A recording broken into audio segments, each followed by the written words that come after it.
I think that it is intellectually dishonest to say that Russia is losing the war in Ukraine. By that same token, I don't think anyone who's paying attention can say that Russia is winning the war in Ukraine. And so that would mean, sort of logistically, that what you're looking at is a great stalemate this many years into a conflict that was expected to take merely months, which you can say is in itself a victory, and I am there with you for most of that thought process, except Russia doesn't have to stop. Not yet. Maybe not for a long time. There are projections coming out that at the current rate, Russia would have to fight this war until something like 2032 simply to meet its objectives, its stated objectives. They would have to fight for something like 120 years in order to take over Ukraine in its entirety, which is what Putin has said is ultimately his goal. So, that said, there is confounding reporting being done on a bit of breaking news here, at least as far as I am concerned.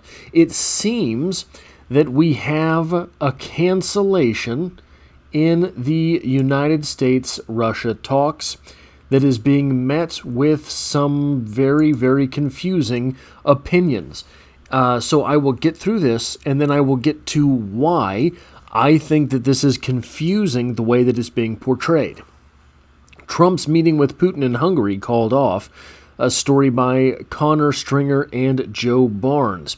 It reads as such: Donald Trump no longer plans to meet with Vladimir Putin in Hungary, while the White House has confirmed. The United States president will not see the Russian leader in the immediate future after a phone call between negotiators to prepare for peace talks turned sour. Mr. Trump had announced that he would have a second summit with Putin in Budapest on Thursday after a 2-hour phone call with the Russian leader yielded great progress. However, preparations for the summit stalled when Moscow canceled an in-person preparatory meeting between Sergei Lavrov, the Russian foreign minister, and Marco Rubio, the United States Secretary of State. So, just off the top here, we recently saw a cancellation by Xi from China, followed immediately, nearly immediately, by raising tariff prices and cutting off the rest of the world from the critical minerals and the rare earth minerals by Xi Jinping and the Chinese government. That all precipitated, to the best of my memory, nearly immediately after Xi had canceled a meeting with Trump that was then, at the time, met with kind of a shrug. And it seemed that what it was this was kind of like you ask your girlfriend if everything's okay and she says it's fine. No, it isn't, right? But it's on you to figure out what, right? She's throwing that fit that she doesn't want to look like a fit. Don't talk to me. Putin here, don't talk to me. Xi before, don't talk to me. And Xi then pulled the trigger on some bigger moves. So, however, preparations for the summit stalled when Moscow canceled an in-person preparatory meeting between Sergei Lavrov of Russia, the Russian foreign minister, and Marco Rubio, the United States Secretary of State. Mr. Trump wanted officials from each side to convene in Hungary to prepare for his summit with Mr. Putin. Mr. Lavrov and Mr. Rubio spoke by phone on Monday, and according to reports, the call did not go well. In a tense conversation, Mr. Lavrov is believed to have told Mr. Rubio that Russia would not accept freezing the front line in Ukraine, which we're going to get to some new, or not some news, I guess, but some numbers later in this video. If you were Putin, I think you would be begging for that freeze on the front lines nearly immediately, because they are Putin on a hurtin' over there in Ukraine. However, on Tuesday, the White House described the call as productive, adding, therefore, an additional in-person meeting between the Secretary and the Foreign Minister is not necessary, and there are no plans for President Trump to meet with President Putin in the immediate future. This is what we know as spin. Taking a bad situation and saying whatever it is that you have to make it seem like it's not a bad situation. I understand why the White House is doing that. What are they going to do? Get on in the press conferences and say, "Oh, Jesus, guys, we got to figure something out. This is not going well." That's not going to happen. What I don't understand is why much of the press is running with that. For all of the things that the press refuses to believe the White House for, they're taking their word on this? Mr. Lavrov refused to compromise on Moscow's maximalist position in his discussions with Mr. Rubio. I want to officially confirm Russia has not changed its position to the understandings that we have reached during the Alaska summit, Mr. Lavrov told reporters in Moscow, after reports of his call with his American counterpart. On the scrapped calls between Mr. Trump and Putin, a Western official told The Telegraph, "I see it as a positive development. Russia has been clear in their position, and their position has not changed, so why the meeting?" This is coming from a Western official. That is about the most brain-dead analysis. Look, maybe I'm wrong. I'm just a guy recording a video in his living room, but that sounds like absolutely mad talk. Ukraine has long accepted that it will have to cede territory already occupied by Moscow as the price for peace. So Ukraine has said, look, fine, we'll give up some land. If that's what it takes to end this thing, we get it, we don't like it, but we'll do it. But Russia has been pushing for further concessions, including the complete surrender of Donetsk, which Mr. Trump said was only 78% occupied by Russian forces.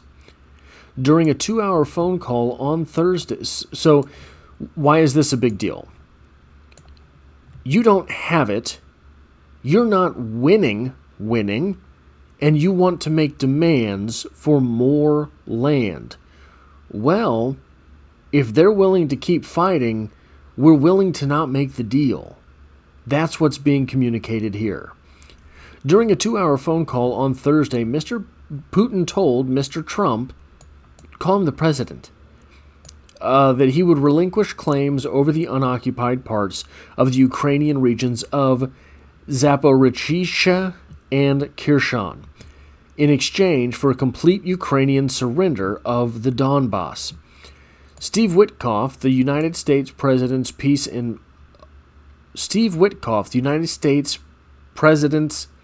envoy, who has met regularly with Putin and Volodymyr Zelensky, that Russia had a constitutional claim to these lands. The Ukrainian president publicly rebutted this notion because Putin had written these regions into Russia's constitution following sham referendums after the launch of the full-scale invasion. On Tuesday, Mr. Zelensky wrote on social media, "The front line can be the beginning of diplomacy. Meanwhile, Russia is once again doing everything to avoid diplomacy." And in a veiled dig at Mr. Trump's refusal to sell long-range Tomahawk missiles to Ukraine, Mr. Zelensky added, "The more Ukrainian long-range capabilities there are, the greater Russia's readiness to end the war. These weeks have confirmed this once again. Well, guess what? We might need those too. You don't get to just have them, Zelensky. You don't get to make demands, Zelensky.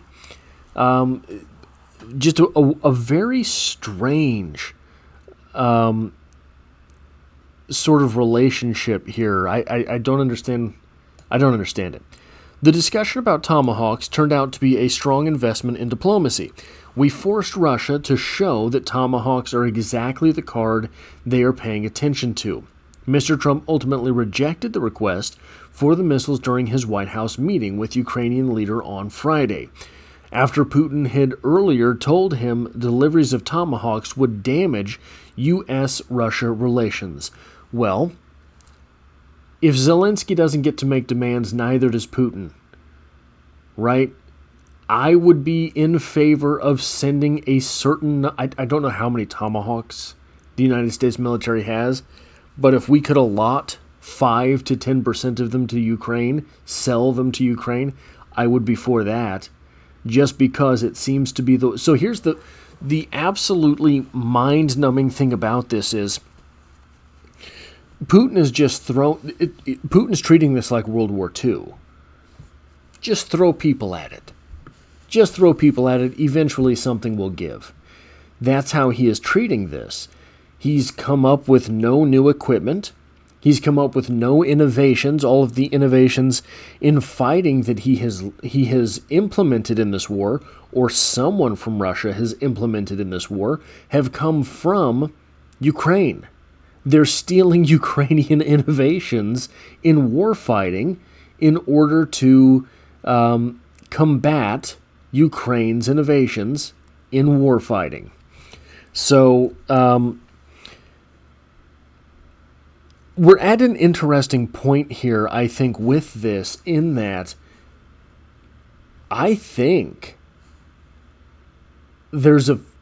Russia's standing on a few legs, right? There's a few pillars holding Russia up, and none of them are pristine. And if there are a couple little things that the United States could do along the way just to test, where are they? Where are they? Because we've heard so much. We've heard so much about China and Russia, yat-da-da-da-da. But here they are, having maybe lost 1 million men in Ukraine. And I do not mean casualties, I mean dead in Ukraine. Those are the new estimates that I am seeing more and more often. And 1 million plus gone forever. And you have the temerity to pretend that you can tell the United States what to do. So, Ukrainian and European sources were buoyed by the Russian refusal to negotiate, having feared Mr. Zelensky would be pressured to cede territory to Moscow as the price for peace. In a statement published on Tuesday, Mr. Zelensky and his supporters in the Coalition of the Willing argued any peace talks with Putin must be held on the basis that the current line of contact should be the starting point.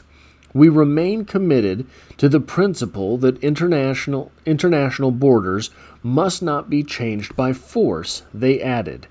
Well, sometimes they are, because you don't have the friends to back you up.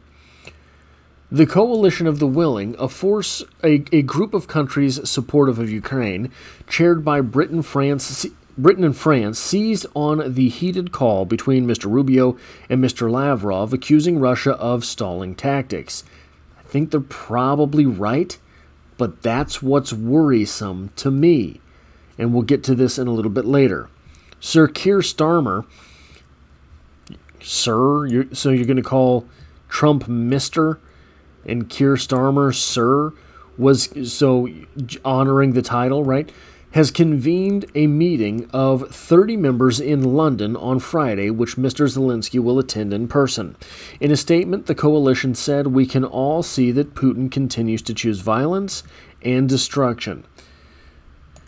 Ukraine and its European allies will discuss a 12-point peace plan, the Telegraph understands. So okay, but if we're going to quote Mr. Trump, you better have the cards. Sources said the proposal was modeled on Mr. Trump's peace deal for Gaza, which gave him renewed impetus to end the fighting in Ukraine. Jonathan Powell, Britain's national security advisor, has been credited with the idea of playing on the Americans' ego. The plan involves... Is it ego, if you're correct? The plan involves points such as the return of children kidnapped by Russia, a pathway to European Union membership for Ukraine, and reconstruction of the war-ravaged country. Mark Rutte, NATO Secretary General, will present the plan to Mr. Trump on Wednesday. The former Dutch Prime Minister has gained a reputation for successfully using flattery to keep the U.S. president on side with both Western military alliances and Ukraine. If that's the plan, just going to put this out there. Don't let him know that. Trump's not the kind of guy that wants to see your plan coming. And if he does, he's going to spite you. So, good luck. Since meetings with the United States President in Alaska, Putin has demanded that Ukraine withdraw from its eastern Donbass regions, Donetsk and Luhansk as a precondition for peace. Mr. Trump reportedly pressured Mr. Zelensky to accept this proposal in a bruising encounter in the White House on Friday. However, the surrender of Donetsk, which Moscow has tried and failed to fully occupy since 2014, remains a red line for the Ukrainian president, who has said he would only negotiate on the basis of the current front lines. Speaking to reporters, Mr. Trump appeared to row behind the Ukrainian position, insisting that he wanted to see the fighting stop at the lines where they are, the battle lines. On Tuesday, the Kremlin pointed out that no clear date had been set for Putin's meeting with Trump. Listen, we have an understanding of the president's, but we cannot postpone what has not been finalized, Dmitry Peskov, the Kremlin spokesman, said. Neither President Trump nor President Putin gave exact dates. So here's why this worries me. Putin is absolutely getting demolished if you were looking at an expectation to reality comparison. So why he is the one stalling these talks and hoping to extend the war, I don't know, unless it is that Trump et al. Have said, look, you're not getting what it is that you want. You've made these demands, you're not getting that. Here are the estimates. Now, I will temper this. These estimates are from what I have seen from time to time, basically on the upper end of estimates. So these are aggressive estimates. But I don't think that they're particularly out of line. 1.132 million troops dead for Russia. 23,000 AFVs. 65,000 vehicles and fuel tanks. 11,278 tanks. 428 planes. 346 helicopters. Some of the bigger ones here, lost a submarine, lost 28 warships, lost the flagship that they had. So I went to AI and asked, hey, what's going on here? What are the estimates? Financially, what are the estimates? Because Putin has basically just admitted the manpower doesn't bother him.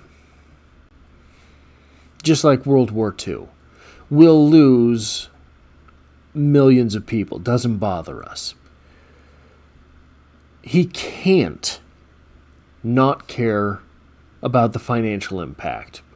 Why? Because the financial impact is a logistics impact.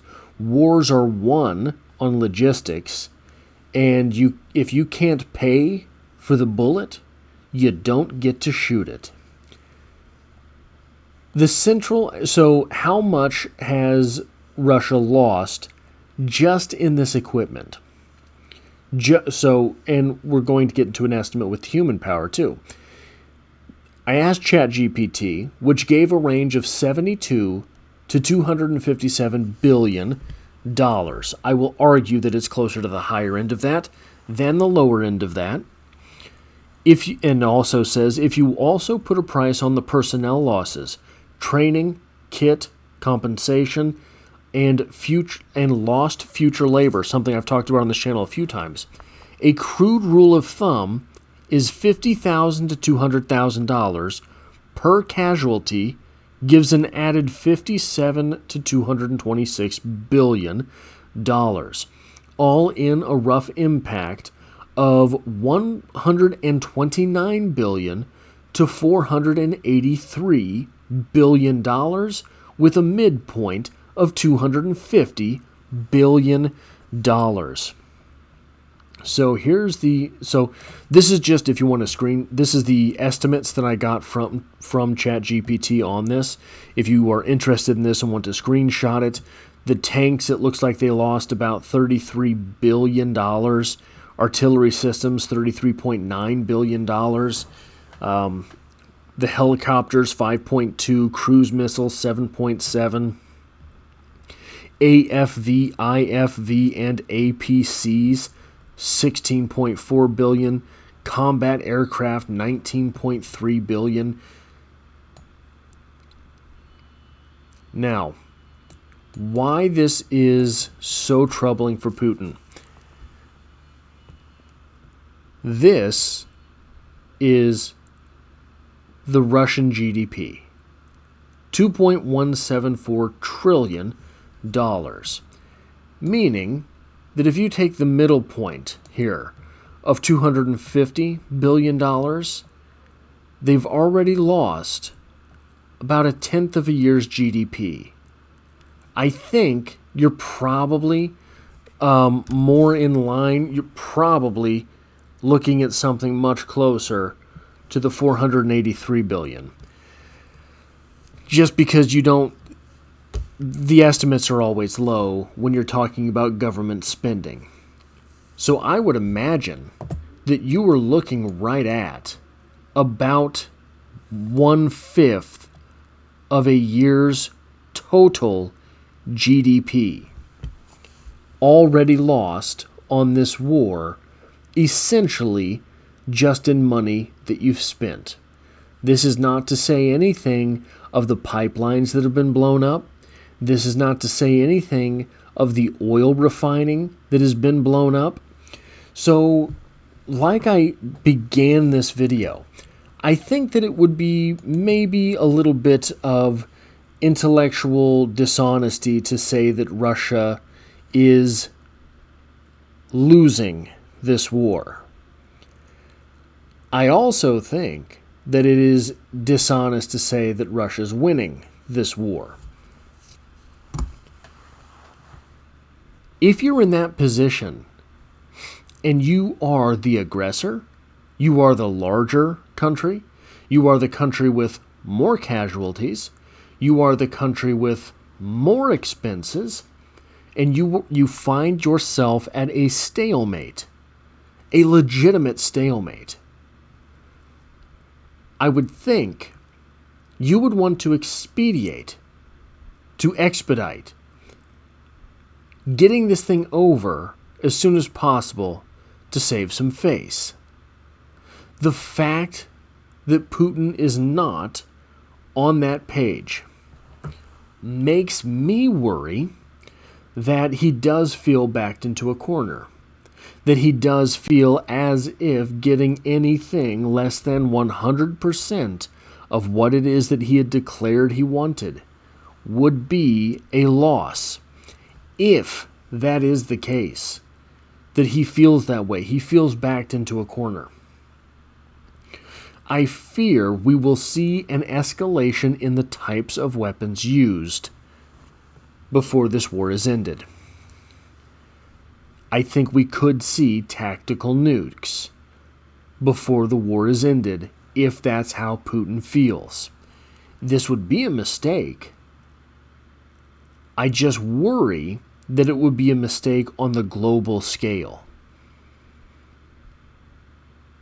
I worry that the immediate response would be DEFCON 9, right?